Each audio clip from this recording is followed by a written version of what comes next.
Permítanme saludarles. Como el día de ayer me cuentan, ayer no pude estar con ustedes y se los había anunciado. Espero que les haya ido muy bien con Freddy. El tema que debieron haber abordado debió haber sido muy interesante porque es un tema muy importante. Y pues bien, Ramiro, ¿qué te puedo contar, mi amigo? Pues cuidándome la garganta, hoy en la mañana intenté en lo posible no esforzarme con el objetivo de poder estar con usted de la mejor forma, sí, pero de todas formas, allí vamos a hacer todo lo posible de no demandarnos mucho para, para poder cuidarnos, ¿cierto? Ese es el instrumento del maestro, es su voz y pues bien, tenemos que ser bastante cuidadosos. Bien, agradezco a todos sus mensajes, definitivamente han sido bien recibidos de mi parte. Muchas gracias a todos ustedes, ¿vale?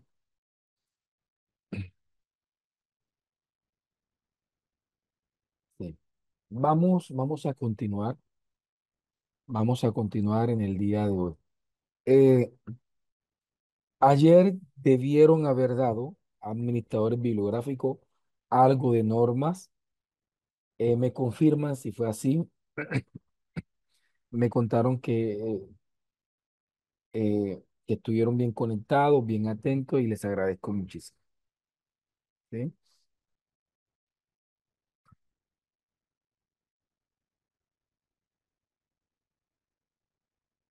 Ok. Entonces vamos a iniciar para aprovechar al máximo el tiempo. Vamos aquí, anclaje. Voy a cerrar acá. ¿Sí?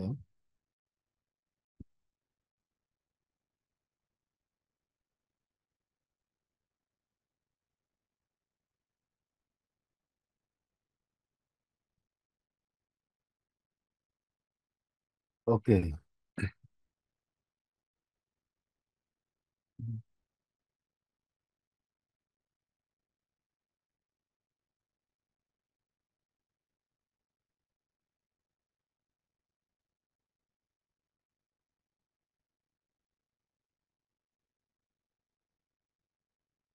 Vale.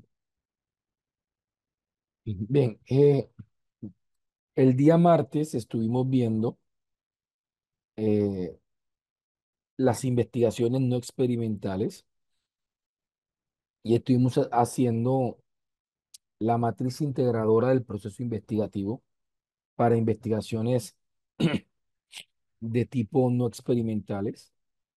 Y veíamos claramente, hacíamos el ejercicio, decíamos que las investigaciones no experimentales son aquellas en donde el investigador no manipula, ni es su intención manipular las variables. Esta no manipulación puede surgir por varios factores, ya sea por temas legales, morales, éticos, económicos, técnicos o cronológicos.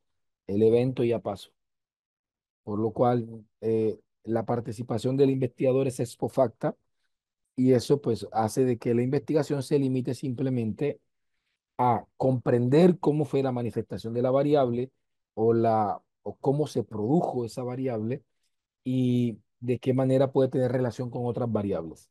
Esta relación puede ser o no de causalidad. Eso lo habíamos planteado. Decíamos que era transaccional cuando esa recolección de los datos se desarrolla en un solo corte y las investigaciones longitudinales son aquellas que se extienden en el tiempo. Una vez alguien mencionaba que se pueden desarrollar investigaciones cuasi experimentales de tipo longitudinal. Y aplicando algo de lógica, yo puedo, entre el pretest eh, hecho en la investigación experimental, poder hacer un conjunto de post-test longitudinales.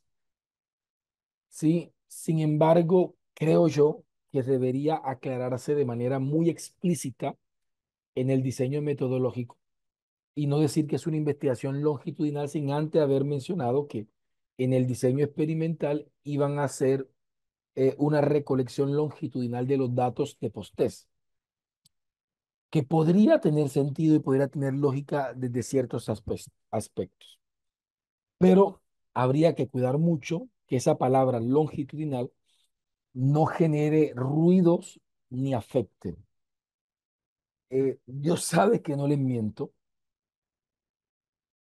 Este año me asignaron varias tesis doctorales para ser director de tesis y una de ellas pues ya venía avanzando. De hecho, tomo la dirección casi en el último capítulo, capítulo 4 y 5, y revisando lo que la persona ya había realizado, me encuentro que la persona planteaba que iba a hacer una investigación cualitativa de tipo, miren así, de tipo longitudinal, investigación, acción participativa. Este tipo de mezclas, diríamos acá en el Caribe colombiano, de mazamorras, de arroz con mango, aludo a frases muy del Caribe colombiano, son peligrosas en el diseño metodológico. Entre usted esté más parado, entre usted tenga claridad metodológica, mi investigación es cuantitativa. Si es de tipo cualitativa, sé que puede ser interpretativa o sociocrítica. Si es sociocrítica, yo sé que puede ser investigación-acción, investigación-acción participativa, investigación-acción comunitaria, investigación-acción etnográfica. Ya yo me ubico y si es necesario replantear una nueva subcorriente, porque quizá mi investigación incorpora una innovación metodológica, se plantea desde los fundamentos epistemológicos que el diseño propone. Sí, y hay que tener mucho, pero mucho cuidado. ¿Ok? Me regalan un segundito.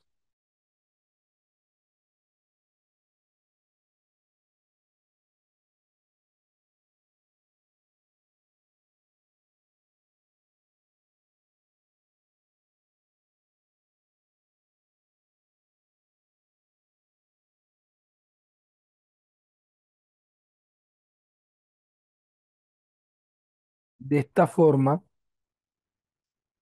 podemos de pronto ir cuidándonos de que ese diseño metodológico esté bien presentado, desde una forma deductiva, desde el enfoque, paradigma, tipo de investigación, subtipo de investigación y alcance investigativo. Y las técnicas de recolección de datos tienen que ser coherentes con ese diseño metodológico. Profesor, y cuando las invitaciones son mixtas, pues ya estuvimos conversando un poco sobre ello. Entonces ahí definimos exactamente que nuestra investigación se va a presentar desde dos perspectivas. Una perspectiva que se va a trabajar desde una fase que va a responder a ciertas características y una segunda fase o fase complementaria que quizás va a tener otras características diferentes, pero que buscan complementarse al final sin invalidarse. Es decir, buscan complementarse sin invalidarse. Vamos a hablar hoy un poquito sobre investigaciones experimentales y vamos a ver ejemplos de diferentes tipos. Hoy quiero ver con ustedes eso, el ADN, la pregunta como ADN del proceso investigativo, ¿sí? Y vamos a estar viendo un poquito de esto que está acá abajo. Entonces, veamos las investigaciones experimentales. Cuando una investigación es experimental, cuando voy, valga la redundancia, porque obviamente hay claridad al respecto,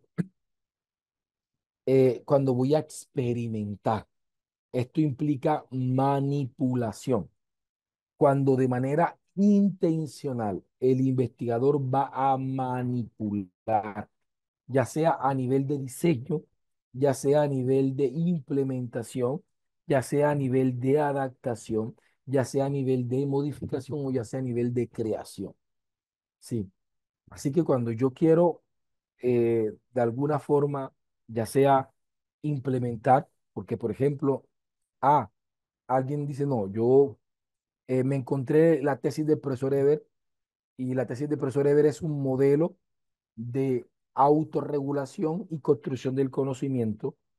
Me gustó el modelo del profesor Eber, su tesis de maestría me gustó, y yo quiero demostrar si en verdad ese método funciona o no. Por lo cual voy a hacer un experimento. No lo voy a cambiar. Voy a coger el método tal cual como el profesor Eber lo presenta, ¿sí? Así que uno de mis autores principales va a ser el profesor Eber Coronado. Eh, Voy a coger gran parte de su estudio y voy a operacionalizar, voy a convertir su modelo en una variable.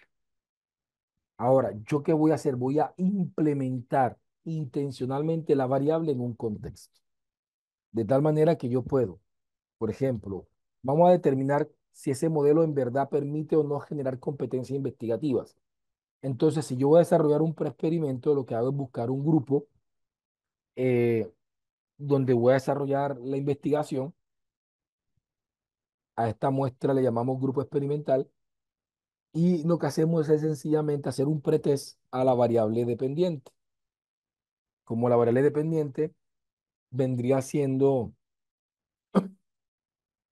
las competencias investigativas, ponemos, hombre, vamos a hacer un pretest o un diagnóstico inicial que me permita determinar cómo están las habilidades investigativas de los estudiantes antes de que yo haga cualquier acción de implementación. La variable independiente, después de haber diagnosticado la variable dependiente en la población objeto de estudio, lo que hago en este caso es implementar, porque ya está creada, el modelo de autorregulación y construcción del conocimiento. Y finalmente, ¿qué tengo que hacer? Hacer un post-test, ¿sí? Al final, por ejemplo, hagamos que entre el pretest y el post-test pasaron 10 meses de implementación de la estrategia. Entonces yo literalmente después de 10 meses hago un post-test y comparo el pretest con el post-test y tengo los resultados.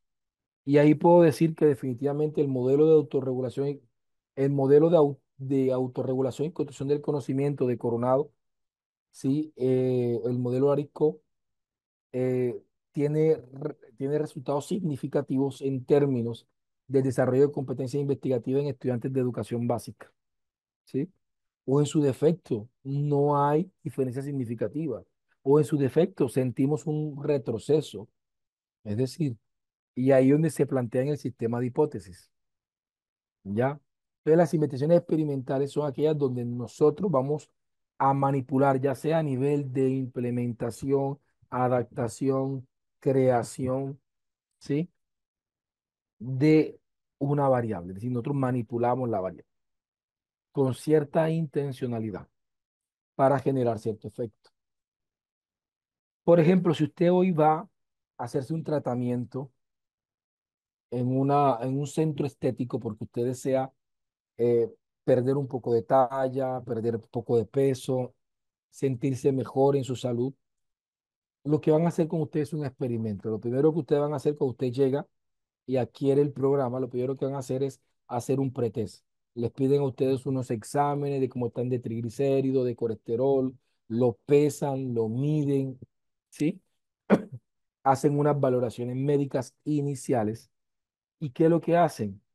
Aplican el programa, aplican el programa y finalmente lo que hacen es hacer un post-test y determinar hoy las diferencias significativas que existen entre el pretest y el post-test para ver si funcionó o no funcionó. Pero podemos encontrar sitios en los cuales este post-test puede ser longitudinal, es decir, que cada mes o cada mes y medio van a comenzar a hacer una recolección de muestras para ir monitoreando longitudinalmente cómo va influyendo la variable independiente en las variables dependientes para ir tomando correctivo durante el proceso, ¿sí?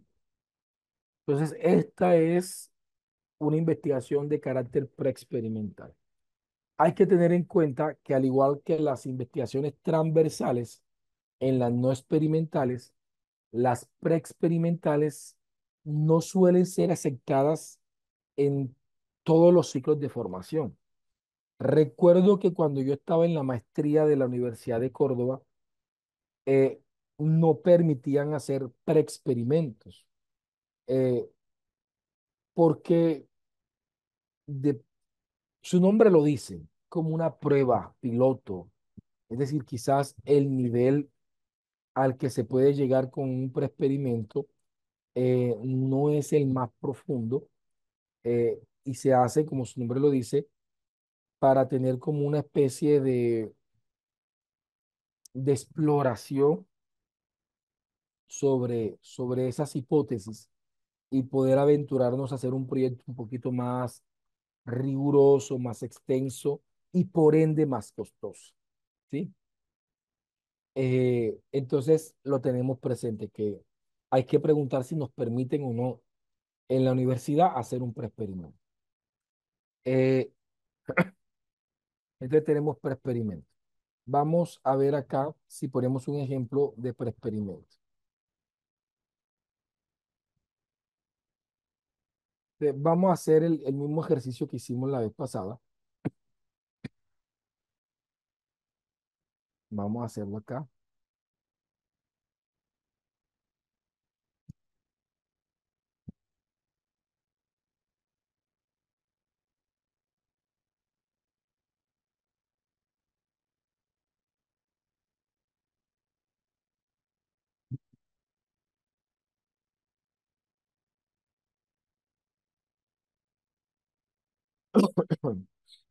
Vamos a hacer esto acá.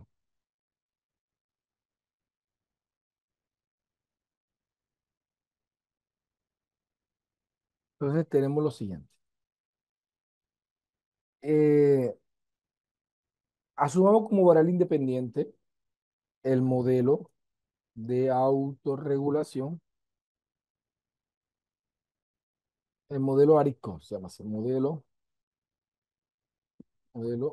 ARICO, que su sigla es Autorregulación y Construcción del Conocimiento. Lo tienen en el material de apoyo, pueden leerlo.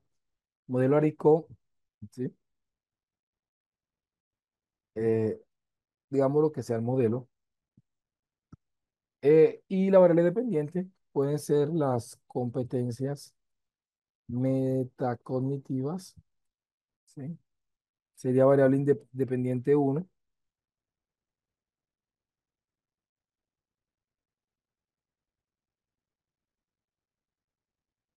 y las competencias investigativas.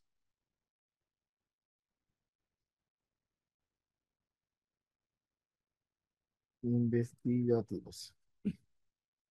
Yo tengo dos variables dependientes y una variable dependiente. Vamos a ver, entonces, aquí ya no me funciona el cual, ya tengo que buscar otro tipo. Te vamos a buscar otra forma, entonces vamos a ver de qué manera un modelo de autorregulación, ¿sí? De autorregulación y construcción del conocimiento, de conocimiento, ¿no? Mediados por TIC, ¿sí? Mejoran, mejoran significativamente, mejoran las competencias metacognitivas e investigativas de estudiantes de educación básica. Básica, ¿ok?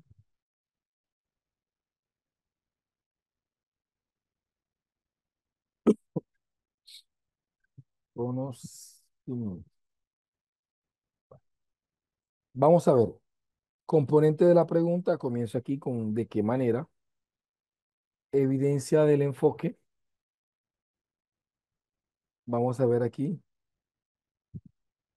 Mejoran, ¿sí? Podemos asumir que de pronto esto puede dar de qué manera un modelo mejora las competencias metacognitivas e investigativas de estudiantes. Tengo como variable independiente un modelo de autorregulación y construcción de conocimiento mediado por TIC. Esta vendría siendo la, la variable independiente, una variable compuesta, ¿sí? Las competencias metacognitivas e investigativas vendrían siendo las variables dependientes y el contexto que vendría siendo este que está acá, ¿sí? Entonces, vemos cómo se manifiesta la pregunta considerando el método. Hay una intencionalidad para yo poder, eh, es decir, esta pregunta, ¿de qué manera un modelo de autorregulación y construcción de conocimiento mediado por ti mejora, mejoran las competencias o mejora las competencias metacognitiva investigativa de estudiante de educación básica? Pues requiere una intencionalidad y una manipulación de esas variables, ¿sí? No es lo mismo que yo pregunte, eh, ¿cuál fue la incidencia del modelo de autorregulación y construcción del conocimiento mediado por ti en el desarrollo de competencias metacognitivas e investigativas de estudiantes? Miren que la pregunta cambia. Si yo pregunto, ¿cuál fue la incidencia? Asumo en la pregunta de que ya el evento, la variable independiente sucedió cronológicamente, por lo cual la pregunta de manera implícita da a entender que el investigador llega de manera expofacta, llega después de que el evento sucedió, por lo cual busca caracterizar simplemente la variable dependiente e intentar diagnosticar la variable independiente, que puede ser de carácter longitudinal o en su defecto de carácter transversal, como lo mencionamos anteriormente. Ahora vamos acá.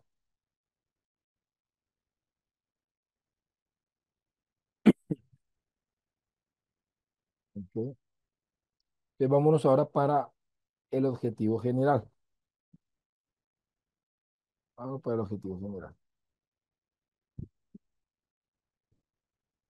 Y decíamos que el objetivo general tiene un qué, un cómo, un para qué, un a quiénes. ¿Sí? Entonces vamos a ver. Entonces quitamos la pregunta y podemos decir, en este caso, como no voy a diseñar, es simplemente, vamos a poner aquí como puede ser evaluar, evaluar, ¿sí? O analizar también puede ser evaluar, ¿sí? El impacto del modelo de autorregulación. Si ustedes fueran a diseñar el modelo, sería diseñar un modelo de autorregulación o crear o configurar, pueden ser verbos que no hubiese podido servir para el objetivo general. Como mi intención no es diseñarlo, simplemente implementarlo, voy a poner evaluar el impacto del modelo de autorregulación y construcción de conocimiento, ¿sí? Mediado por TIT, ¿sí? En el desarrollo de competencias metacognitivas. Entonces, veamos, ¿qué queremos? Queremos evaluar el impacto del modelo de autorregulación y construcción de conocimiento, ¿sí? Vamos a ver aquí. ¿Ok? ¿Cómo lo queremos hacer? Mediado por ti. ¿Para qué lo queremos hacer? ¿Sí? Eh, sí. ¿Para qué? Para medir el impacto en el desarrollo de competencias eh, metacognitivas investigativas, sería el para qué, y el la quién es de estudiante de educación básica. Entonces tengo el objetivo general, evaluar el impacto del modelo de autorregulación y construcción del conocimiento mediado por ti, ¿sí? Para el desarrollo, o aquí sea en el desarrollo de competencias metacognitivas investigativas de estudiantes de educación básica. Ahora, lo hemos dicho, cuando yo comprendo cuáles son los elementos del método, me queda fácil o se me hace un poco más sencillo poder determinar eh, el sistema de objetivos de mi investigación. Vamos a hacer el ejemplo para ver si en verdad lo podemos sacar de manera sencilla o no, ¿sí? Entonces, la pregunta es, ¿cuáles son los elementos o las fases que se requieren para una investigación? Entonces, aquí tengo el cuadro. Entonces, digamos que lo primero que tenemos que hacer es un pretest. Después lo que tenemos que hacer es e implementar, ¿sí? Y finalmente comparar o evaluar los tres elementos. Entonces vamos a ver, primero es, ¿cuál en este caso sería? Pretest. ¿Qué pregunta sería para el pretest? ¿Cuál es el estado inicial de las variables dependientes? ¿Sí? De las variables dependientes. Obviamente que tú y yo le puedo cambiar los nombres. ¿Cuál es el estado inicial de las competencias metacognitivas e investigativas en estudiantes? Pero la primera pregunta debe apuntar a qué? Debe apuntar hacia esto. ¿Cuál es el estado inicial? ¿Sí? Eh, esto también podría ser, ¿cuáles son los fundamentos teóricos y técnicos? Podríamos dejar este, teóricos y técnicos y metodológicos, ¿sí? Eh, requeridos para la variable, para la variable independiente y comprender precisamente a la variable dependiente en sus características. Tercero, sería cómo implementar en la población objeto de estudio la variable independiente para propiciar, ¿sí? Los resultados esperados en la variable dependiente. Por eso es que es experimentación, porque estamos experimentando. ¿Sí? Y finalmente, ya es analizar el pretest y el poster, ¿cierto? Entonces sería cuáles, cuáles son las diferencias significativas. Me regalan un segundo. Va. ¿Cuáles son las diferencias significativas?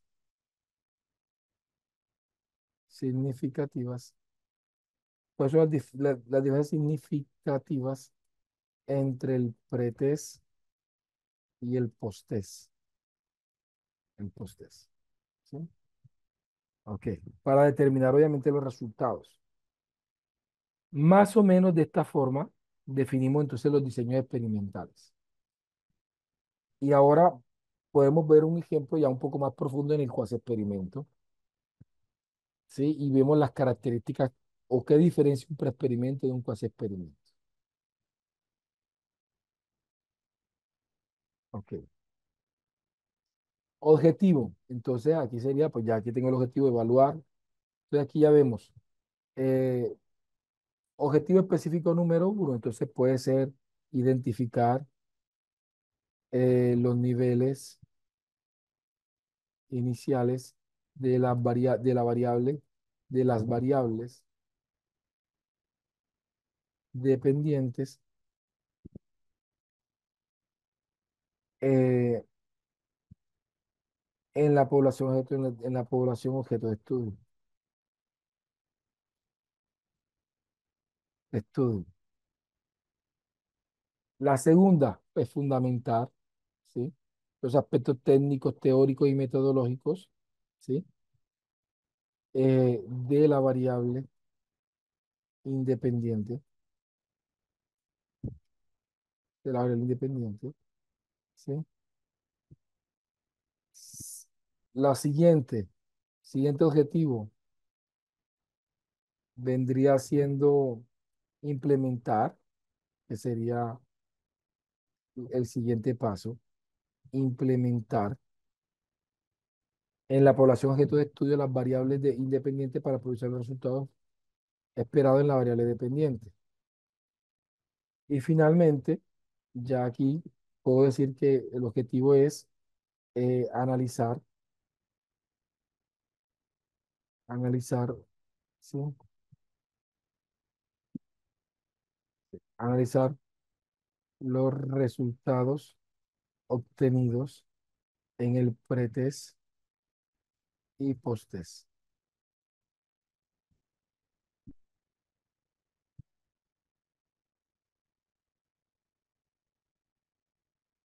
en la población objeto de estudio.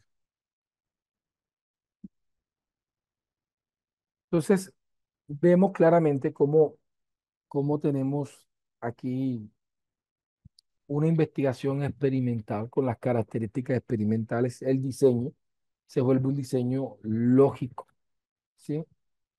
Se vuelve un diseño lógico en cómo trabajamos, ¿vale?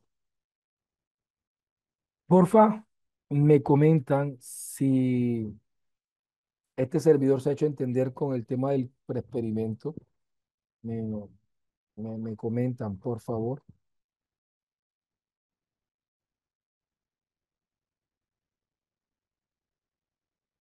o si tienen preguntas al respecto. Dice Ramiro que vamos excelente. Ramón dice que perfecto. Vale, me alegro mucho.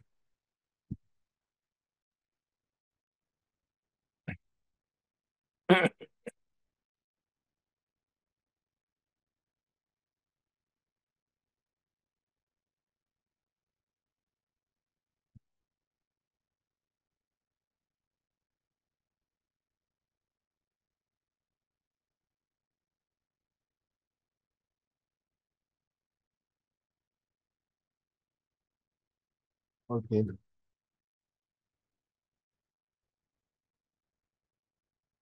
Dice, un pretest puede ser asimilado a una línea de base. Dice Carlos, un pretest puede ser asimilado a una línea de base. Un pretest se puede elaborar varias veces.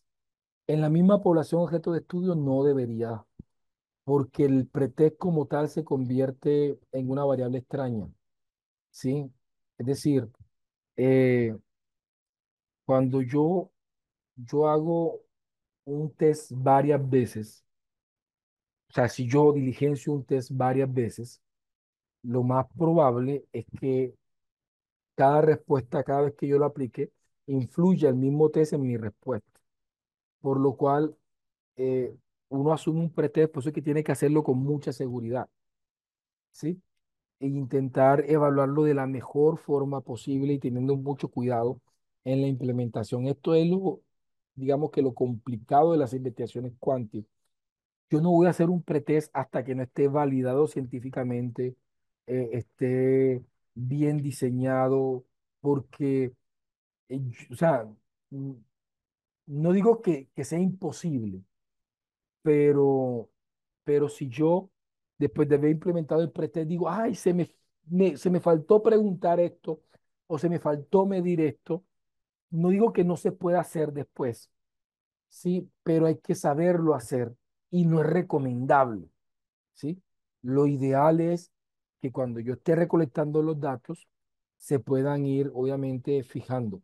Lo que sí podemos hacer, como les decía, es un estudio longitudinal donde se van a estar haciendo diferentes tipos de pruebas de valoración en lo que longitudinalmente vamos a ir evaluando cómo ha ido o cómo está influyendo eh, la variable independiente en la dependiente durante la investigación. Me regalan un segundo.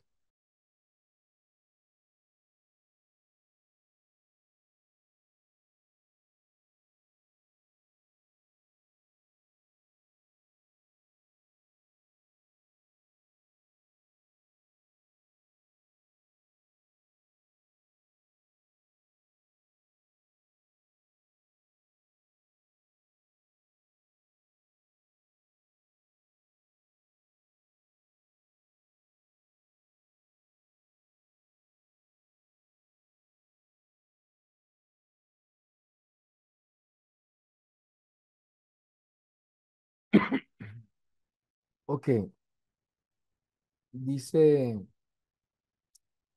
pues, Carlos dice, ¿el pretest puede ser asimilado a una línea base? No comprendo muy bien la pregunta. Si me la puede hacer de una manera diferente, te agradecería. O explicármela. Dice Dionisio, doctor, mi saludo. Por favor, ¿puede compartir un artículo científico de tipo aplicada o cuasi experimental publicado por su persona? No. Debo reconocerte que no tengo, yo particularmente, no tengo artículos de preexperimento. No. Sí te puedo recomendar unos artículos y de hecho unas tesis muy buenas de esta índole. Por ejemplo, hay una autora que se llama Isabel Sierra, me le he leído varios artículos de ella de tipo cuasi experimental y son un muy vivo y claro ejemplo. Particularmente mi línea fuerte o de publicación en las ciencias humanas son las investigaciones sociocríticas. Mis tesis y los artículos que he publicado han sido desde la perspectiva sociocrítica. ¿Sí? Porque esto es lo que nos dice, pues no sé si a eso se refiere Carlos, es muy usual que los investigadores asuman una corriente o una línea. En mi caso, la línea es la sociocrítica. Sí, la línea que disfruto, en la que me he especializado, en la que por mi práctica pues también estoy. Sí. Dice, además, mi consulta, ¿cuál sería el estadístico para la prueba de la hipótesis en base a la pregunta y el objetivo generales propuestos? Gracias por la respuesta. Pues bien, obviamente, tal cual como lo dice Dionisio, aquí tenemos que tener mucho cuidado. El instrumento tiene que estar validado científicamente, ¿sí? Tiene que implementarse con bastante nitidez, con bastante cuidado para que ninguna acción imprudente por parte del investigador pueda incidir en la muestra. Sí, tener mucho cuidado de la manera en cómo se redacta eh, y pues tal cual. Eh, eh, yo soy de los que estoy completamente de acuerdo que en la unidad investigativa, ya sea a manera directa o indirecta, es decir, que uno contrate, pero sí considero que debe tener a una persona especialista en estadística o especialista en el análisis de datos cuantitativos, ¿sí? Se requiere indispensablemente eh, para que el análisis de los datos se haga de la mejor forma. Yo particularmente no soy estadístico, tampoco soy matemático y me ha tocado de alguna forma, porque sí me ha tocado asesorar tesis eh, experimentales y la recomendación que siempre hago es, hombre, en este punto buscamos expertos que nos ayuden al análisis de datos cuantitativos, porque se requiere una experticia, se requiere una especialidad y eso sí hay que tenerlo bien presente. Vale, ¿sí? Si todas mis presentaciones están en el material de apoyo. Ismael, pues el objetivo, Ismael me dice, pues puede recomendar una IA para hacer artículos. Ismael, pues el objetivo de este diplomado, pero eso jamás va a pasar si no existe una extrapolación de nuestra parte. Es decir, lo que hemos aprendido hasta hoy debería darte herramientas para que puedas coger ChatGPT o Perplexity o Copilot o la que quieras y poder hacer un artículo científico. O sea, con lo que hemos aprendido hoy, ¿ah? Lo que hemos aprendido hoy, hasta el día de hoy, debería ser base para poder utilizar. Va. Vamos a ver. Experto en análisis cuantitativo, porque la pregunta que me hicieron fue de tipo cuantitativo. Vale, regálenme acá un segundito. Vamos a continuar. Vamos a poner, aquí me están pidiendo varios ejemplos, vamos a ponerlo, ¿vale? Eh, las investigaciones cuasi experimentales. Para las investigaciones cuasi experimentales, ¿en qué se distingue? ¿En qué se distinguen las investigaciones cuasi experimentales y experimentales eh, con respecto a las investigaciones preexperimentales? Y es que las investigaciones cuasi y experimentales requieren más de una variable independiente, ¿sí? Requieren más de una variable independiente. Las preexperimentales trabajan una sola variable independiente. Eh, las preexperimentales, las cuasi experimentales requieren al menos una variable independiente y una independiente que pueda ser moderadora, ¿sí? Por ejemplo, vamos a hacer aquí, aquí tengo, pero vamos a hacer, me gusta construir los ejemplos desde cero. Por eso es que están esto lleno de ejemplos porque honestamente me gusta trabajar desde cero. Vamos a poner aquí hay.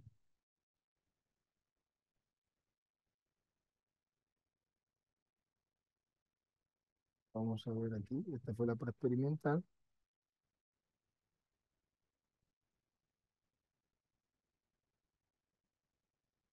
De ¿Cómo se haría si la investigación esta fuese cuasi experimental?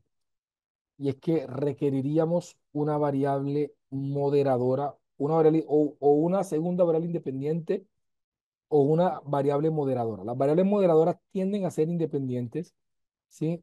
Pero tienden a ser naturales. No necesariamente van a ser manipuladas por el investigador.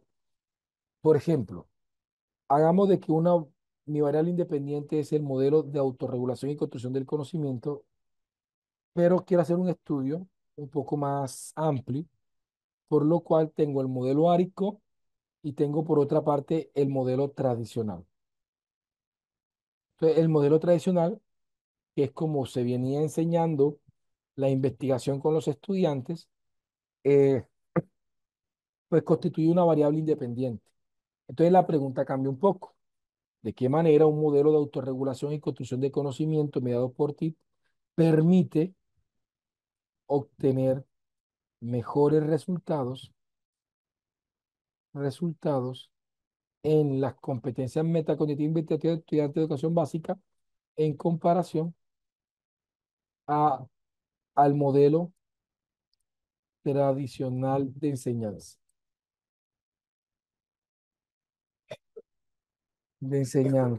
Obviamente estas preguntas se pueden optimizar, se pueden buscar redactarla de manera más sencilla.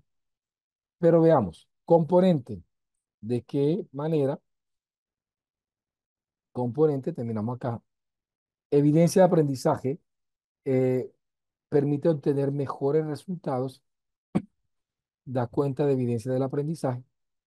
Ya aquí me permite, ya me está llevando una investigación correlacional, ya me está llevando una investigación eh, o explicativa, ¿sí? Veamos acá, variable independiente, un modelo, aquí sigue lo mismo, pero aquí tengo otra variable independiente que vendría siendo un modelo tradicional de enseñanza, ¿sí? Viene siendo, ¿sí? Y acá viene siendo evidencia de eso. Yo tengo, ¿de qué manera, sí, un modelo de autorregulación y construcción de conocimiento mediado por TIC permite obtener mejores resultados en las competencias metacognitivas e investigativas de estudiantes de educación básica en comparación al modelo tradicional de enseñanza? ¿Sí? Ahí lo tenemos. Ya, ahí lo tengo. Ahora, objetivo. Pues bien, ya aquí se presenta, eh, mm, vamos a ver, por ejemplo, eh,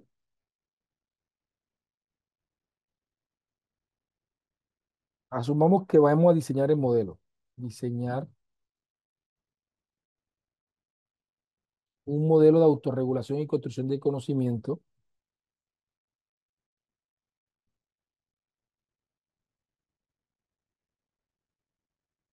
Diseñar un modelo de autorregulación y construcción de conocimiento mediado por TIC que posibilite, que permita obtener mejores resultados en las competencias metacognitivas investigativas de estudiantes de educación básica, ¿sí?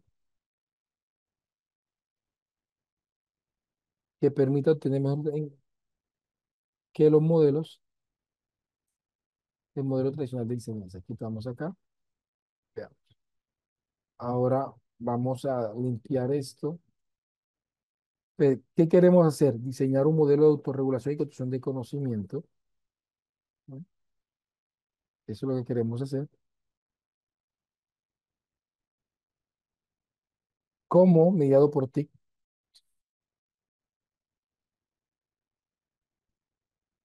¿Para qué? Para que permita obtener resultados en las competencias metodológicas investigativas que los modelos tradicionales de enseñanza. ¿En quiénes? En estudiantes de educación básica, ¿sí? Entonces, cuando hablamos de que la pregunta es el ADN del proceso investigativo, nos estamos refiriendo a eso. Ahora, ya tenemos que las investigaciones cuasi experimentales, entonces, ¿cómo son?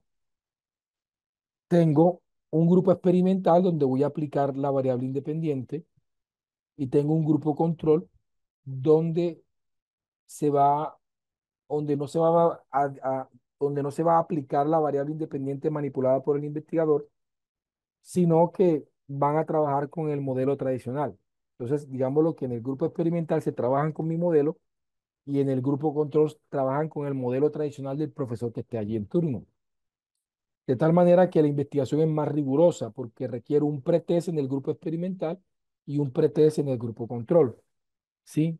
Requiero diseñar e implementar la variable independiente en el grupo experimental y finalmente dejo que se ejecute la variable control o moderadora de manera normal y finalmente hago un post-test tanto en el grupo experimental como en el grupo control. Los resultados son más amplios y son más robustos.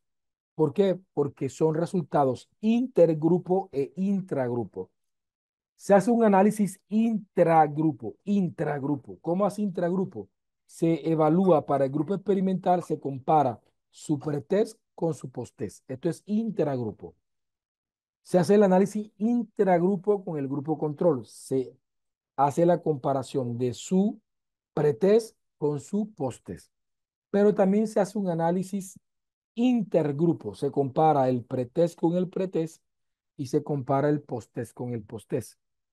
Este análisis, tanto intergrupo o intragrupo, pues nos posibilita tener o llegar a un nivel más correlacional o explicativo, que serían ya estudios un poquito más avanzados, ¿sí? Las investigaciones experimentales puras, la gran parte de la literatura, ¿sí? Apunta hacia una rigurosidad en términos, por ejemplo, en los cuasi experimentos todavía uno puede definir algunos tipos de criterios de selección de muestra, unos criterios de inclusión o de exclusión de la muestra. Ya en las investigaciones de experimento puro, no puedo hacer ese tipo de, de, de selección, sino que la selección de la muestra es completamente aleatoria, ¿sí?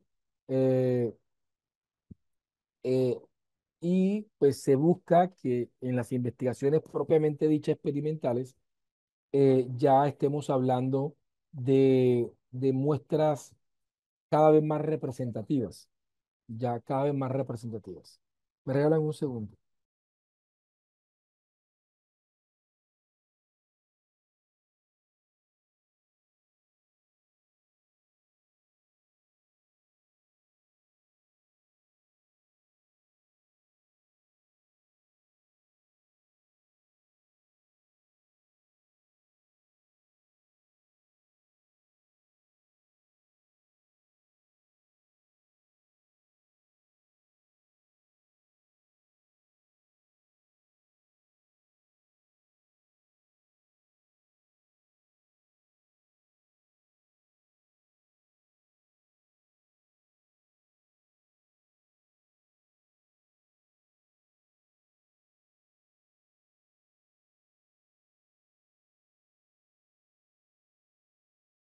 Bien, pues,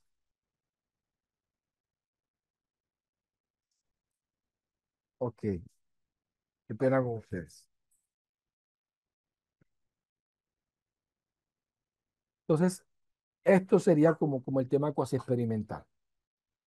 Entonces, esta radiografía que tenemos nosotros, ahora me quedan 10 minuticos para hacer algo de ejercicio práctico, ¿ok? Permítanme acá, vamos a ver otros ejemplos, ¿sí? Que no sean solamente de tipo, de tipo cuantitativo, sino también de tipo cualitativo, ¿ya? Regálenme acá un momentico, vamos a ver.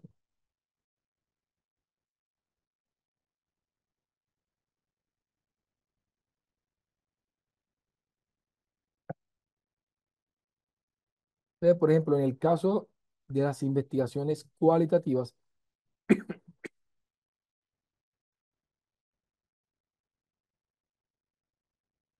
Me acuerdo un segundo acá.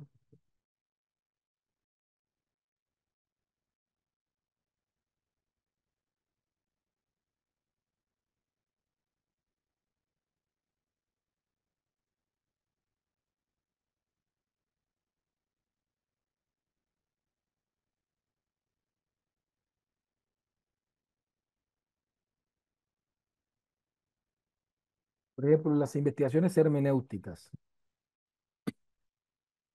Las investigaciones hermenéuticas o interpretativas o el paradigma interpretativo, ya nos alejamos de la cosmovisión cuantitativa, ya hemos hablado mucho de eso, de epistemología, no me voy a devolver. Recordemos que las investigaciones qualis son más inductivas, más dialógicas, más endógenas, más subjetivas, eh, mm, se centran más en comprender los eventos particulares en su contexto sociohistórico, cultural, social, que las investigaciones cuánticas son completamente opuestas a lo anteriormente mencionado. Las investigaciones hermenéuticas buscan analizar, interpretar, reconocer, caracterizar, elucidar, entender, comprender y puedo tener mi taxonomía de verbos. Ahora existen muchos métodos, sí, existen muchos métodos asociados a las investigaciones interpretativas. Estos no son todos, sí, habrá muchos más.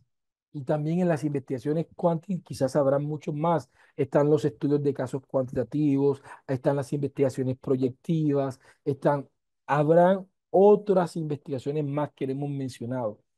En investigación no es fácil encerrar eh, las dinámicas investigativas en un solo autor, en una sola literatura, en un solo diplomado, ¿sí? Así que en este diplomado dejo la puerta abierta completamente a muchas posturas que quizás de pronto yo omita en mis explicaciones.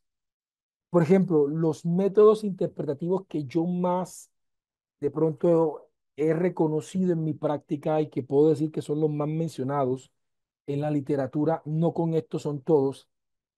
Tenemos, por ejemplo, las investigaciones etnográficas y con las etnográficas se pueden surgir varias adaptaciones metodológicas como la etnoeducación, ¿sí?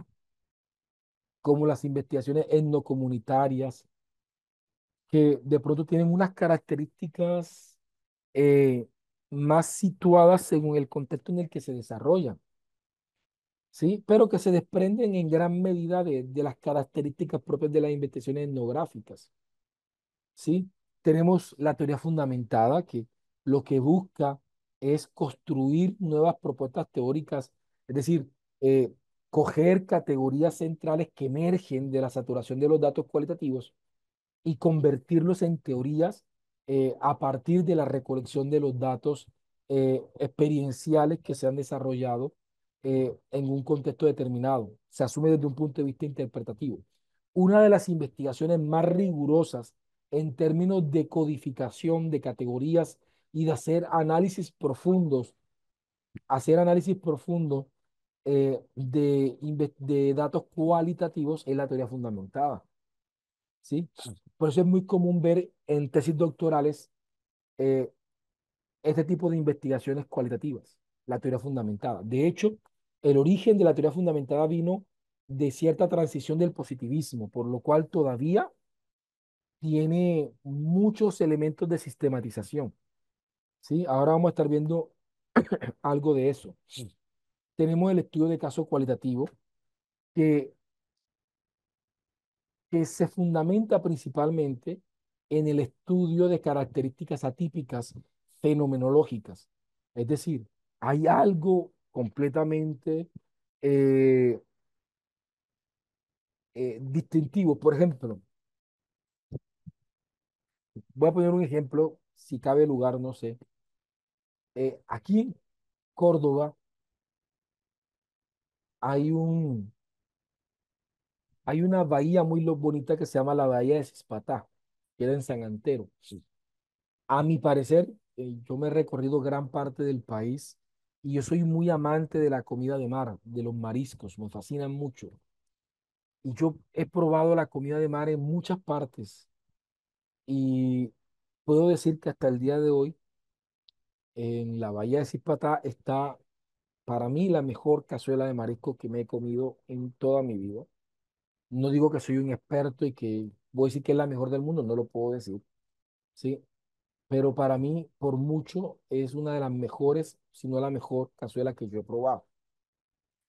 Eh, y es curioso porque hay una cantidad de restaurantes en esa bahía, pero hay uno en particular donde la gente prefiere esperar una hora, hacer cola, que y ser atendidos, que en los otros, que quizás pueden estar más desocupados, que pueden ser más económicos, que puede ser de lo que sea, pero de hecho hay gente que suele viajar solamente, echarse 1 o 2 horas de viaje para poder simplemente comer en ese restaurante. Cosas como esas lo llevan uno a preguntar, o sea, ¿qué tiene de especial? ¿Qué es eso que hace que este caso, o sea, yo quiero entender y comprender cuál es esa cultura gastronómica, cómo se han logrado mantener en ese tradicionalismo de décadas, de que la gente tenga un sentido, decir que por generaciones se ha ido manteniendo, eso puede llevar a explorar desde un estudio de casos cualitativos, porque también hay estudios de casos cuantitativos, explorar cuáles son esas características fenomenológicas, sociales, culturales, históricas, que hacen de ese caso el caso que es. Así que se fundamenta más en casos más concretos. La fenomenología, que es una de las investigaciones más comunes en investigaciones cualitativas, que busca comprender la realidad desde cómo la experimentan las personas que viven esa realidad, ¿sí? Es decir, entender desde quienes viven un fenómeno social, histórico, cultural, político, económico, verlo desde esa realidad. Y las invitaciones hermenéuticas que se centran en la interpretación del texto. Me regalan un segundo.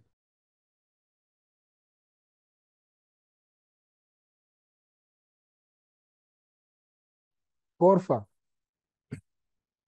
Entonces vamos a estar viendo un poquito de esto, ¿sí? De la teoría fundamentada. Hablemos un poco de la teoría fundamentada. Busca desarrollar teorías a partir de datos recogidos sistemáticamente durante la investigación. Eh, para mí es el método cualitativo con más rigor en la sistematización de los datos. Quien se mete en la teoría fundamentada debe garantizar, ¿sí? Una rigurosa sistematización de los datos, ¿ya? El enfoque se centra en generar teorías emergentes, es decir, categorías emergentes basadas de datos que se han recogido a través de todo el proceso, ¿sí? Entonces, veamos algunos aspectos. Por ejemplo, este es un esquema de teoría fundamentada. No es el único, pero es más o menos como, y mire que siempre son circulares, muy diferente a la unidireccionalidad que es muy presente en las investigaciones cuánticas. Aquí tienden a ser o cíclicas o espirales. Eso ya lo mencioné cuando vimos epistemología, ¿sí? Entonces veamos, ¿qué se hace? Se busca un método comparativo constante. Se hace recolección de los datos completamente. Constantemente se van haciendo recolección de los datos, ¿sí? Eh, esta recolección de los datos permiten una codificación que primeramente es abierta, después pasa a ser selectiva y finalmente se convierte en una codificación central, ¿sí? En donde se van minimizando las categorías y los códigos y se van construyendo una categoría central, ¿sí? Esa categoría central se va terminando convirtiendo en una teoría formal del conocimiento. Entonces, voy a poner un ejemplo para que de pronto más o menos ustedes me entiendan. Quiero, hemos observado, porque hicimos una investigación fenomenológica y veíamos, identificamos que hay eh, ciertos, ciertos sistemas de pensamiento limitante donde los maestros sienten apatía hacia la investigación. No quieren investigar porque lo consideran una sobrecarga, lo consideran que no les van a pagar por eso, que termina siendo complicar pues, que también las dinámicas de las universidades con respecto a la investigación cada vez son más complejas, exigen, pero quizás no dan ni los recursos ni los apoyos. Entonces hay un conjunto de imaginarios sociales, de sistemas de pensamiento que se han consolidado, que se han consolidado en, que se han consolidado en esta población y que impiden que en esa institución pueda crecer la investigación de manera natural como quizás se espera por ser universidad. Pero resulta que en esa investigación fenomenológica eh, se llegó a la conclusión que hay que abordar de manera más profunda una categoría emergente, ¿sí? Y son, por ejemplo, eh, vamos a ver las cosmovisiones limitantes del rol docente, ¿sí? Frente a los procesos investigativos. Entonces, hacemos un estudio de teoría fundamentada y comenzamos ya a través de entrevistas, de observaciones participantes, de análisis documental, comenzamos a recolectar una cantidad de documentos, de experiencia, de testimonios, de entrevistas a profundidad y comenzamos a crear y comenzamos a identificar y sistematizamos los sistemas de creencia. Y es como si entráramos a profundizar en qué es exactamente esos sistemas colectivos de pensamiento que hoy inmovilizan al maestro hacia la investigación. Y de ahí surge una categoría central que termina convirtiéndose en una variable, en una categoría de estudio emergente que se considera como teoría formal. Es decir, así nació el bullying, así nació el matoneo, así nació el pubis, así nació el sexting, así nació la nomofobia, así nacieron, o sea, términos que hoy en día son comunes para nosotros, como el bullying. El bullying emergió a partir de un proceso donde ya la gente teorizó y le llamó a esa problemática y de ahora en adelante te vas a llamar, a esta categoría se llama bullying, burnout o burn-in. Se va a llamar el agotamiento físico y psicológico, se va a llamar burnout, ¿sí? Y se le pone y se formaliza la teoría. En este caso, a partir de la sistematización de datos cualitativos. ¿Ya? Eso es lo que busca la teoría fundamental.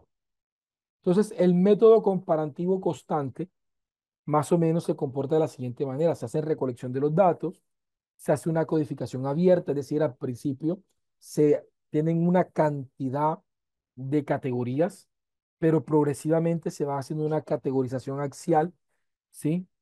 Que finalmente nos llevan a categorías centrales de estudio que finalmente terminan consolidando la teoría fundamentada de los datos. Este es uno de los tantos métodos cualitativos que existen, ¿cierto? Entonces, para poder diseñar los objetivos específicos, tenemos que dividir esto en fases o en fases principales. Si vamos a la inteligencia artificial, nos dará 8, 10 fases, pero en términos generales, sin decir que estas sean las 3 fases, simplemente que están. La fase número 1 es la de la recolección masiva de información, ¿sí? Y donde esta pues venga de una naturaleza literaria y no literaria. Se hace a través de entrevistas, observaciones, documentos, registros, audios, videos. Se desarrolla una fase número 2, ¿sí? Que es de decodificación y de organización y sistematización de los datos. Se puede hacer en InVivo, que es un software de análisis de datos cualitativo. Se puede hacer en Atlas T, se puede hacer en TLab, ¿sí? Y hay varios software que de pronto nos permiten hacer esta codificación. Aquí se hace obligatorio el uso de software para el análisis de datos cualitativo. No tiene que ser Atlas T, pero sí existen otros que pueden hacer. ¿sí? Hay un software que yo recomiendo, pues ahora pues Atlasti acaba de liberar una, una actualización de inteligencia artificial. Yo no he tenido la oportunidad de explorarla, por lo cual no puedo hablar mucho de ella, pero en comparación a las versiones anteriores de Atlasti, este software no solamente es más económico, sino que para una persona que ha trabajado Excel en su vida, es mucho más sencillo hacer los procesos de sistematización, de codificación de los datos cualitativos. Y pues no digo que sea mejor que Atlas T. En ningún momento he dicho que es mejor que Atlas T.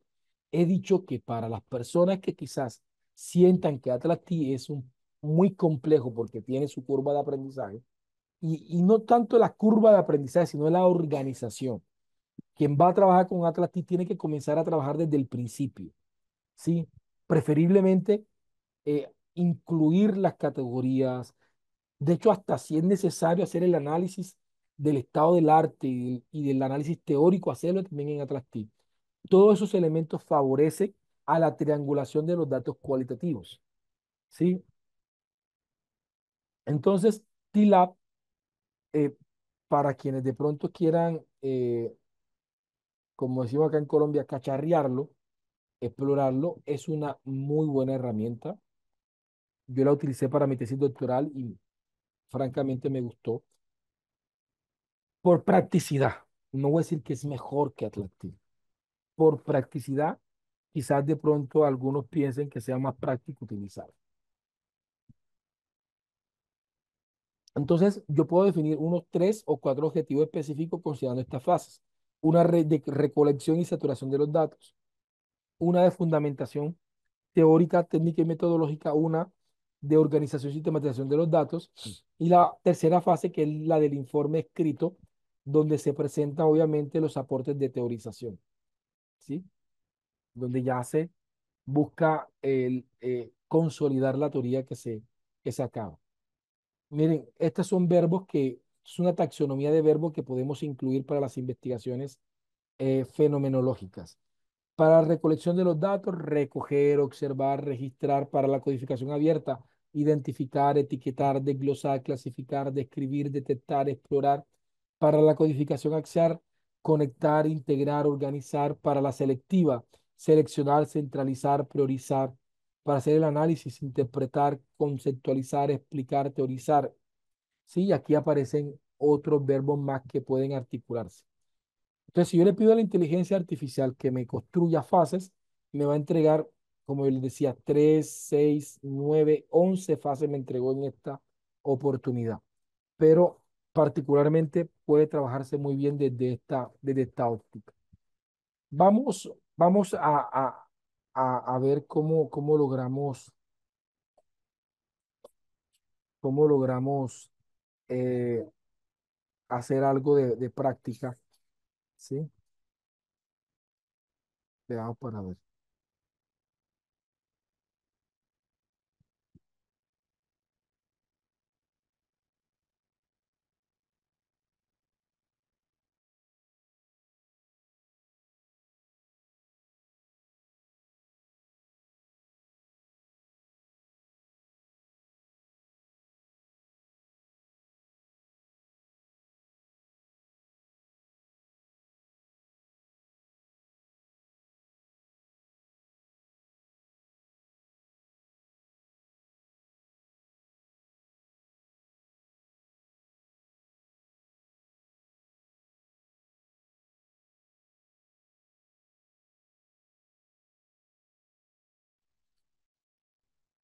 Vamos a ver qué ejemplo puedo tomar aquí.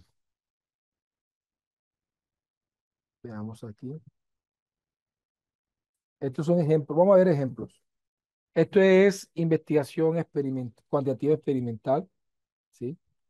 Vamos a ver, este es para investigación acción, pero vamos a buscar una cualitativa. Por ejemplo, aquí tengo,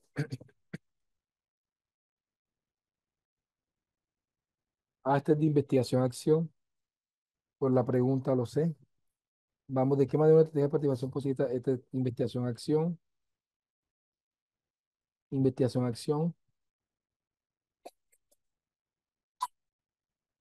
investigación, acción.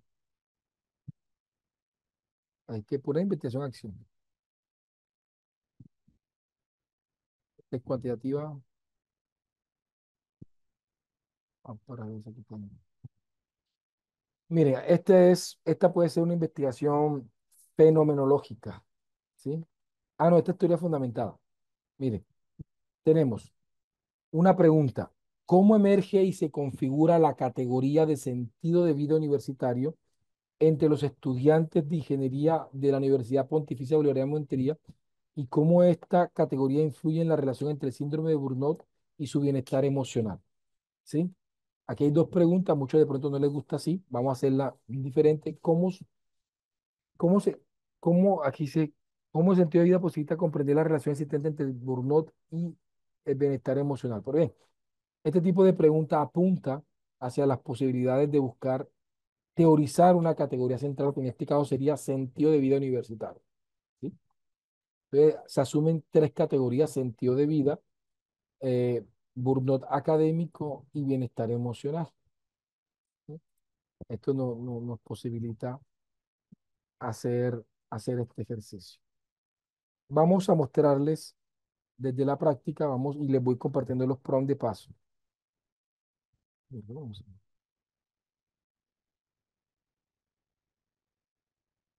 Vamos a ver aquí, teoría fundamentada.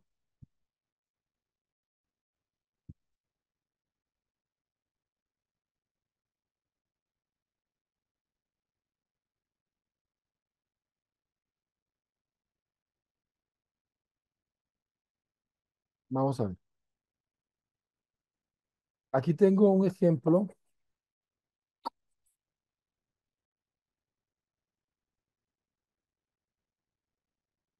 Aquí tengo un ejemplo. Ok,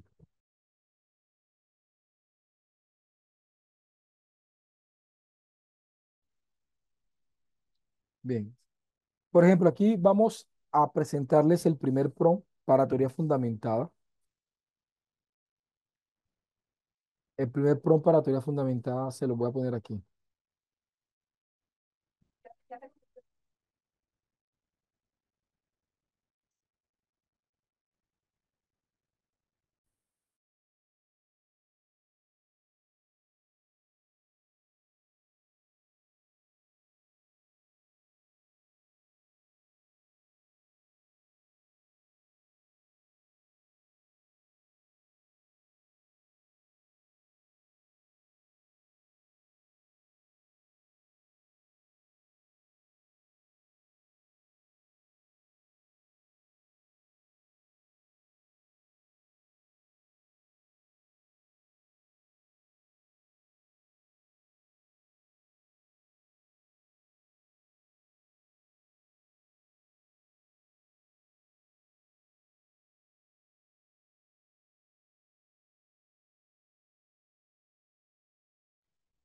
Vale, entonces aquí tengo prompt de teoría fundamentada. Vamos a ver, vamos a analizar este primer prompt. Aquí se los voy a poner. Vamos a analizarla. Esto, pues yo lo trabajé con un grupo, pero para no tener que recrearlo desde cero, vamos a ver, dice, veamos los elementos. Primero, perspectiva. Segundo, contexto. Y tercero, instrucción, ¿vale? Entonces tengo, eres experto en constructivismo sociocrítico, en humanismo, en humanización de la educación, en pensamiento complejo, en pensamiento crítico. Eres experto en la formación docente, en ciencias de la educación, en pedagogía, en andragogía, en eutagogía, en metacognición, en autorregulación del aprendizaje. Eres experto en investigación cualitativa, interpretativa y teoría fundamental. O sea, le digo todos los elementos que tiene que trabajar la inteligencia artificial en mi investigación. Segundo, contexto. Soy docente y me encuentro desarrollando mi tesis doctoral. Deseo abordar un fenómeno asociado a la cualificación y praxis docentes. Deseo comprender cómo se manifiestan las percepciones, subjetividades, imaginarios sociales de un colectivo docente que por sus discursos y praxis manifiestan resistencias al proceso de formación, cualificación y actualización docente. De manera preliminar, se vislumbra como fenómeno una arrogancia intelectual o ceguera del conocimiento como pensamiento limitante y limitadores de la praxis profesional docente. Al final digo, podría construir una categoría. Decir, mire que aquí, si bien es cierto, voy a comprender cómo ellos experimentan desde su sistema de pensamiento esto. Mi intención no es quedarme simplemente en cómo ellos interpretan la realidad, sino que yo quiero identificar una categoría central y teorizar sobre esa categoría central a partir de los datos recolectados que se hace con la población objeto, con la población participante. Ahora aquí le digo, podría construir una materia en la cual presente 5 autores que desde los autores y paradigmas mencionados aborden el concepto de arrogancia intelectual, ceguera del conocimiento, pensamientos limitadores. Entonces comencé este PRON de la siguiente manera. Voy a ponerle aquí PRON de teoría fundamental. Entonces comenzamos con la primera parte, ¿sí? Y aquí les mando, este es el primer PRON, para que ustedes también lo puedan ir haciendo, ¿vale? Yo quiero pedirle un favor grandísimo. Si me es necesario, yo voy a compartirles de pronto un video que les pueda complementar en lo que estamos conversando ahora. Pero eh, hoy les voy a pedir favor de que podamos trabajar hasta las 3:40, 20 minuticos más. Eh, si es necesario, mañana jueves y el viernes nos extendemos 10 minuticos más en cada sesión para reponer los 20 minutos que de pronto hoy les voy a pedir. ¿Sí? Entonces yo les pido, por favor, que de pronto acepten o me comprendan en la solicitud que estoy haciendo, eh, le estoy haciendo ahora.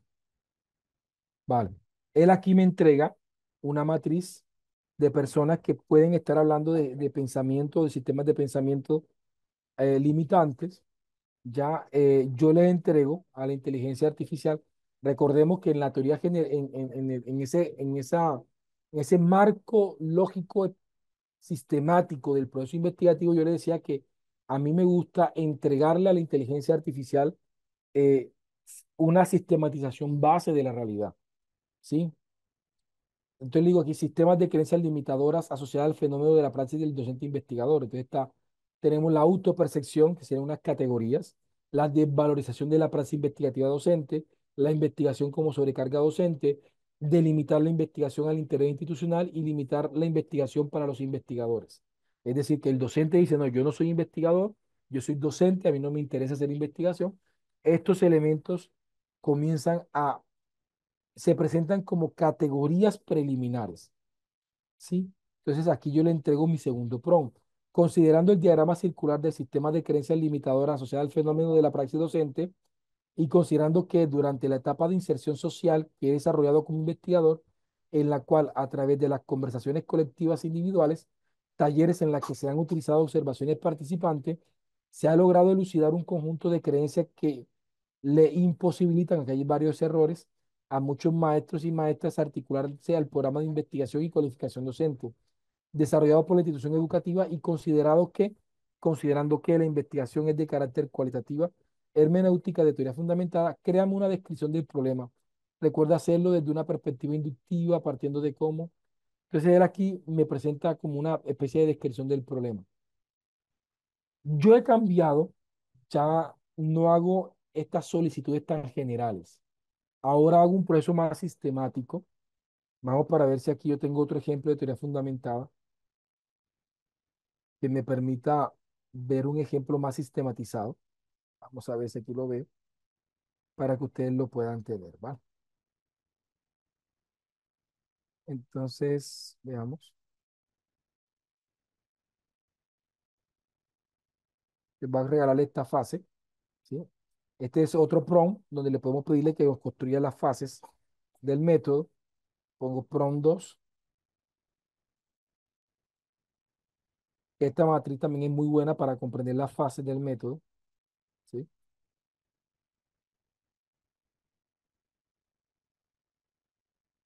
Que aquí aplico la matriz de Guba, ¿se acuerdan que nosotros la aplicábamos la primera vez? ¿Sí? Entonces aquí se responde la matriz de Google, la perspectiva con respecto al conocimiento, la relación del investigador y los participantes, cómo se recolectan los datos, desde la teoría fundamentada. Aquí se presentan unas fases que son las 2, 4, 6 fases de la teoría fundamentada de, ¿sí? Y aquí lo tenemos, ¿vale?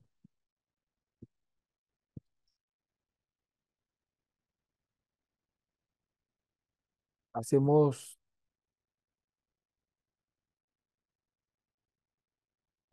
yo les voy a compartirles más bien, les voy a compartirles estos, estos prompts, se los voy a compartir en el material de apoyo completico, ¿oyeron?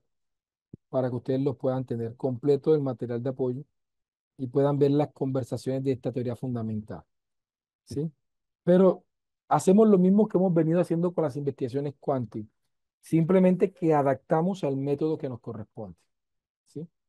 Adaptamos al método que nos corresponde, ¿vale? Así lo hacemos con la teoría fundamentada, con la fenomenología, en fenomenología. Ahí van a encontrar en material de apoyo unos chats de fenomenología, de etnografía, así que eh, de fenomenología también van a encontrar más o menos lo mismo, desde cómo se inicia con el chat y cómo se aborda el proceso fenomenológico, lo vamos a tener allí. Vale, quiero, porfa, que me digan si se ha comprendido en parte lo que hemos estado conversando. ¿Qué hemos hablado? Más o menos comprender cómo, desde las características de un método, yo comprendo la construcción de la pregunta, cómo a partir de comprender las fases de un método, yo puedo crear los objetivos específicos, es decir, las preguntas específicas y los objetivos específicos. ¿Sí? Entonces, quiero pedirle que me diga si se ha entendido hasta el momento. Esta,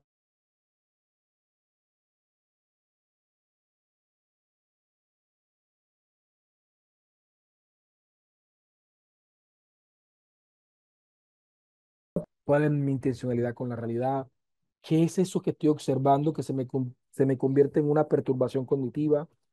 ¿Sí? ¿Cuáles son esos elementos sistemáticos de la realidad que estoy observando? Y allí comienzo a descifrar exactamente qué quiero. Cuando yo comienzo a preguntarme qué quiero, me paro en un paradigma, me paro en un enfoque, me paro en un paradigma y me paro en un método. Y de ahí en adelante comienzo a redactar en coherencia a esa postura que yo asumo. ¿Sí?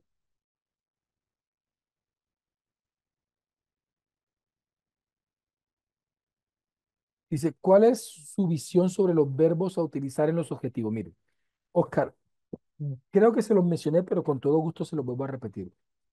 Para mí, obviamente, por la norma, el verbo tiene que estar en infinitivo. Eh, Algunas instituciones no les gusta que existan dos verbos en un mismo objetivo específico. Lo dejo a criterio de la institución. Me he encontrado con instituciones que no le prestan tanta atención a eso, siempre y cuando existe una coherencia jerárquica entre los verbos. Y allí sí estoy yo. Para mí lo importante es la sistematización. El objetivo general, el verbo del objetivo general tiene que ser superior, tiene que ser,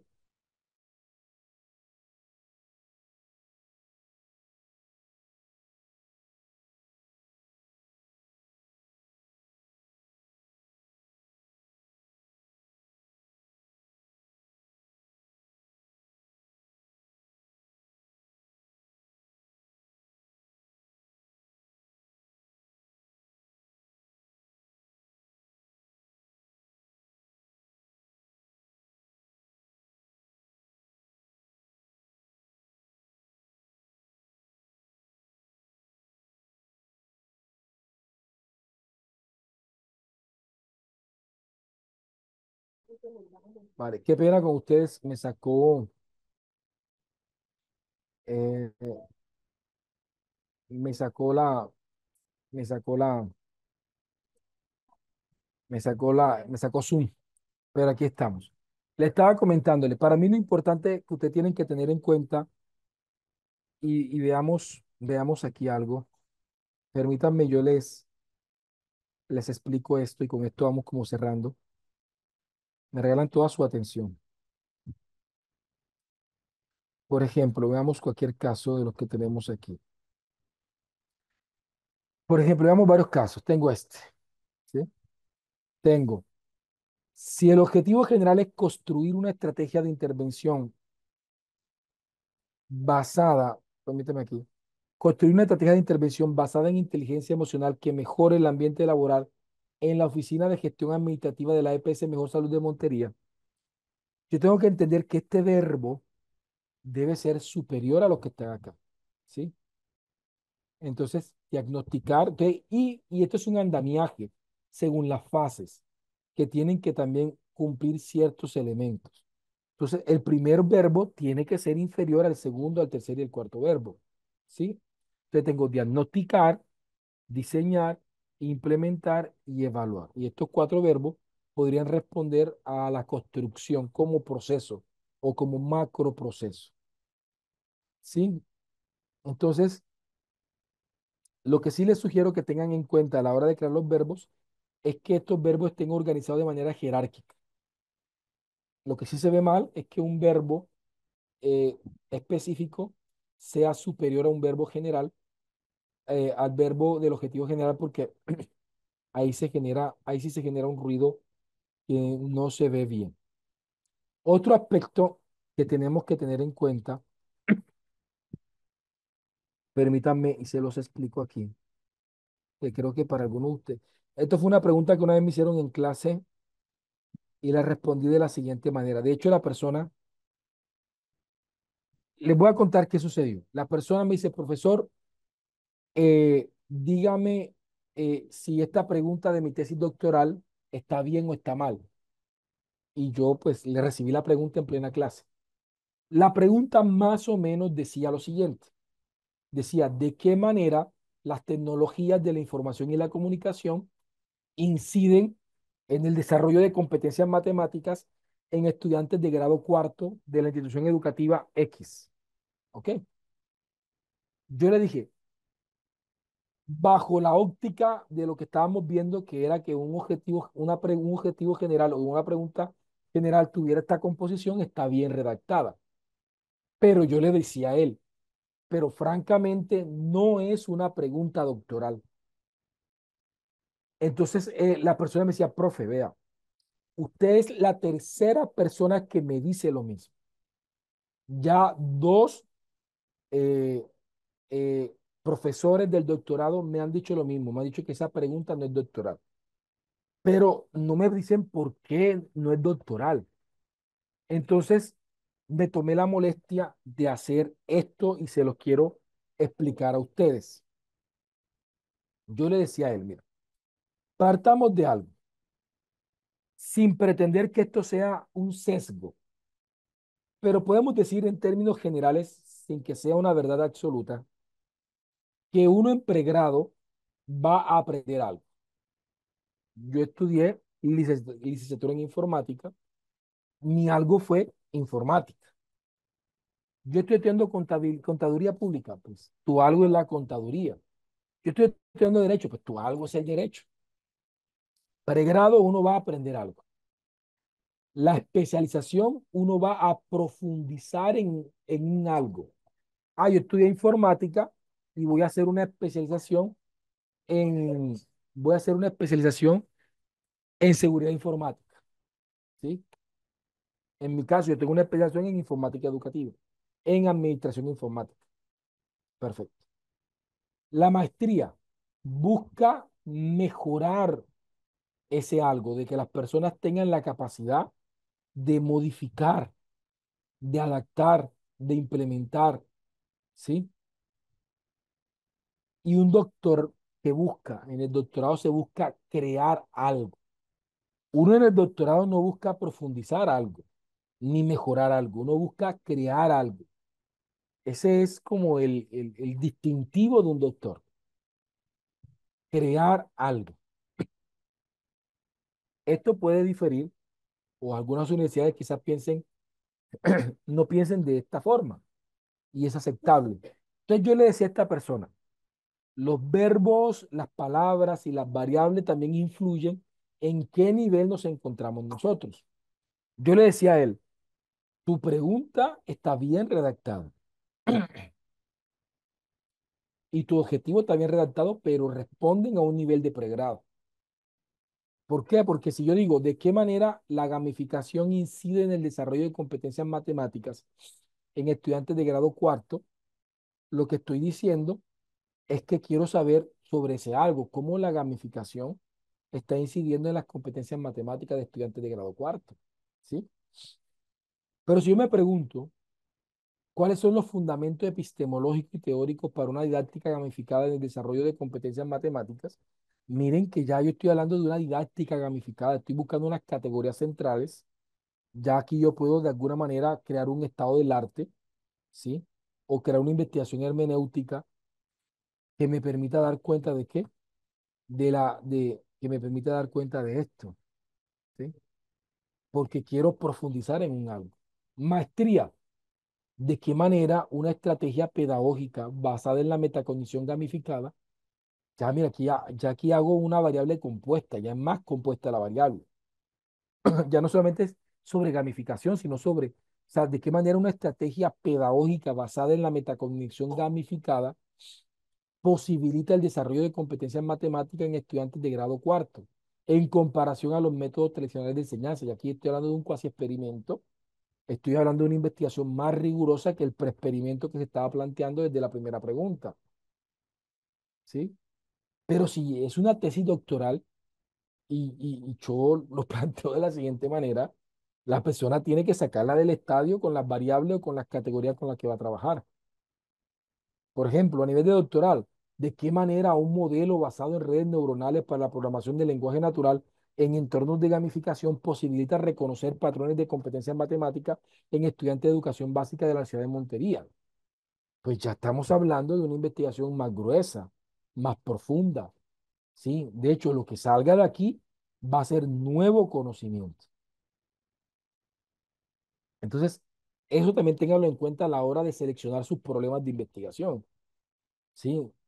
Si usted está haciendo un doctorado, la investigación tiene que ser de nivel doctoral, considerando el campo, el enfoque. Cuando personas particulares eh, buscan mis servicios particulares como asesor eh, investigativo, lo primero que le digo yo, pues, ¿qué estás estudiando? ¿Sí? ¿Cuáles son las líneas de investigación donde estás estudiando?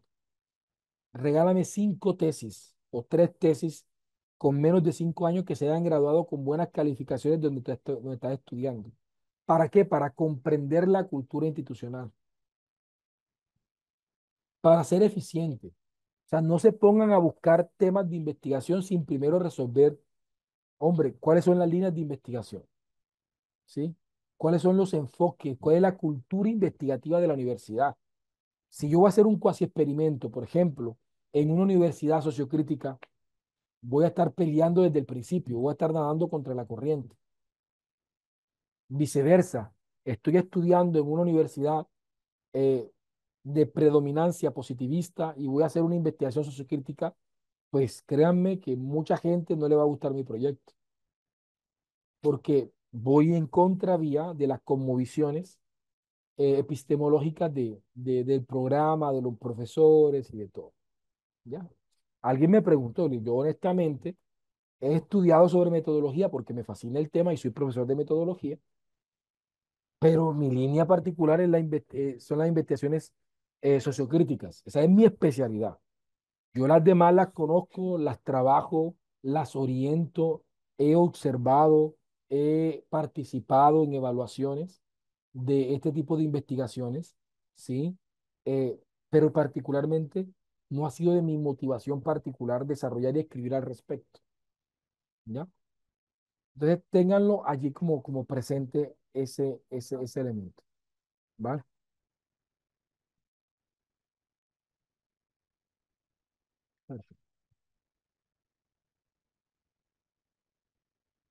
Mira, lo hicimos, Carlos, lo hicimos, dice, cómo jerarquizar?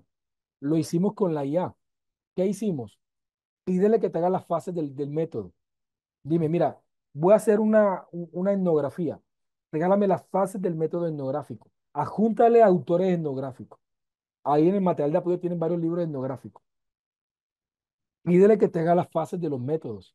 con las fases son progresivas, son sistemáticas. La fase uno es una fase elemental, la fase 2 es más profunda, la fase 3 es más compleja, ¿sí? Y la fase 3 son, y después les pide que te hagan una taxonomía de verbos según esas fases y te entrega verbos jerarquizados, ¿sí?